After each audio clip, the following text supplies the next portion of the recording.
baru jualan, yang beli teman sama saudara sendiri, nggak apa-apa, itu wajar, yang penting ada transaksi ya.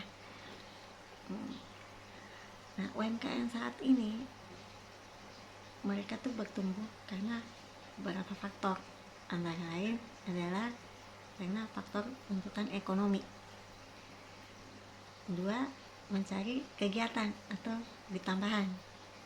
Ketiga, menyalurkan hobi.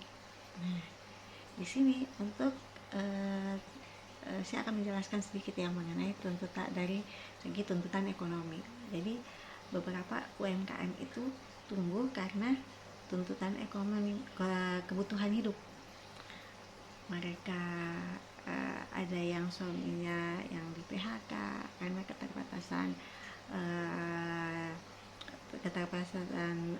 keuangan, mereka akhirnya tumbuh gitu ya, walaupun dengan budget budget yang lebih kecil, tapi mereka ada usaha untuk tumbuh, untuk memulai usaha.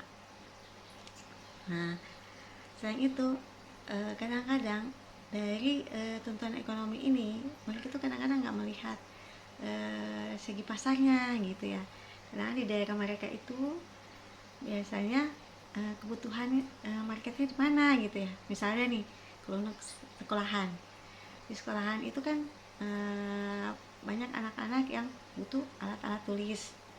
Kalau sekarang kan kalau makanan mungkin udah diambil sama MBG, tapi untuk ATK itu belum ada gitu ya, diambil sama pemerintah. Nah, mungkin disitulah ada peluangnya UMKM untuk bertumbuh, jualan ATK atau jualan aksesoris yang disukai anak-anak. Kadang-kadang UMKM nggak melihat dari sisi itu, jadi mereka tumbuh dengan sendirinya, jadi nggak melihat pangsa pasar dulu. Nah, itu yang jadi kendala kadang-kadang. Nah, ketiga, kadang-kadang UMKM itu nggak ngelihat kebutuhan konsumen itu di situ apa sih gitu ya. Untuk misalnya ibu-ibunya gitu ya, jadi nggak melihat apa sih yang aku pengen punya usaha ini seperti apa sih gitu ya. Nah, kita harus sesuaikan tuh kebutuhannya, kebutuhan orang itu, konsumen itu apa. Misalnya mereka itu pengennya apa, nah kita penuhin tuh kebutuhan mereka. Nah, seperti itu. Itulah biasanya yang seperti itu UMKM-nya bisa bertumbuh atau berkembang. Nah, kedua, yang mencari kegiatan lain atau duit tambahan. Nah, yang duit tambahan ini biasanya mereka itu bertumbuh karena mereka ingin punya biaya hidup lebih mapan.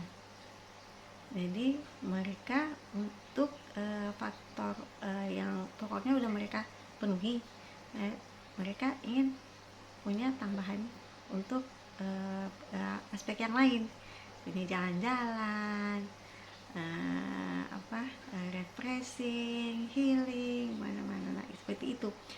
Nah, tapi kadang-kadang nih ya, saya ngeliat mereka tuh nggak mengukur kemampuan diri mereka. Ini saya mencari duit tambahan ini sesuai dengan kemampuan saya nggak ya gitu. Mereka kan hanya mengikuti yang lagi viral atau lagi booming saat ini. Nah, beda dengan yang tuntutan ekonomi yang mereka dari awal, jadi mereka tuh masih bisa melihat target pasar saya itu kesini gitu. Mereka masih ada peluang untuk mereka masih ada peluang untuk selanjutnya. Kita akan melanjutkan lagi ya di babak berikutnya.